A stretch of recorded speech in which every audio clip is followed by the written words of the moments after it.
Ben, écoute, j'ai eu au long de ma carrière, ou surtout à la fin de ma carrière, je n'avais pas la chance, parce que j'ai jamais de chance pour personne.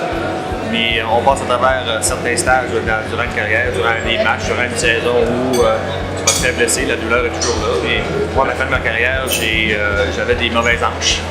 Alors j'avais beaucoup de douleur. J'ai appris à la soigner un petit peu de ma façon, en changeant mon entraînement, en ayant la chance justement d'avoir des docteurs qui me soutiennent, qui t'aident énormément. Et c'est venu à un certain moment donné où j'avais beaucoup de difficultés à dormir, j'avais beaucoup de difficultés à performer.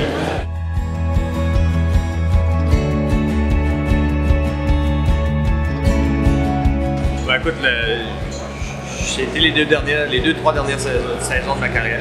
Alors, une fois que j'ai été accroché, je pensais vraiment que ça allait, tout allait revenir à 100%. Mais ça n'a pas été le cas. Je veux dire, au début, ça a été correct occasionnellement. Plus ça avançait, dans les 3-4 dernières années, la douleur était plus longue jusqu'au jour où l'an passé, j'avais beaucoup de difficultés à marcher. À ce point-là, difficulté à dormir. Parce qu'à cause des hanches, la douleur, c'était là constamment. Il a fallu que je me fasse opérer. Oui, écoute, moi j'ai été extrêmement chanceux. Parce que j'ai été bien traité, et puis ils ont été capables de trouver une solution, puis ils ont fait que ma douleur est partie complètement, à 100%. J'ai aucune douleur. Il y a eu de la réhabilitation, mais présentement, je veux dire, c'est comme si j'étais une personne neuve, ce qui n'est pas le cas vraiment pour la majorité des gens qui souffrent de douleurs chroniques. On trouve des façons de les traiter, on trouve des médicaments pour les traiter, mais la douleur est tout le temps là.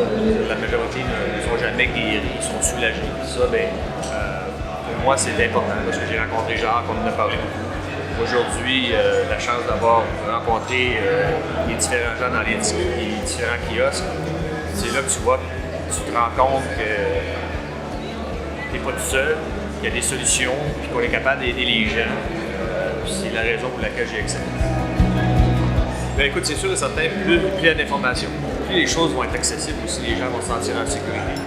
Ils vont savoir justement qu'il y a des places, il y a des gens, il y a des façons justement d'être soulagés. Plus les gens vont s'informer, plus on va être capable justement de donner des façons de guérir les gens ou de soulager les gens. Alors c'est sûr et certain que plus on va avoir de demandes. Lorsque tu es seul, il va voir le gouvernement, c'est difficile. Ce sont des milliers, des dizaines de milliers, la demande de subventions sont plus faciles.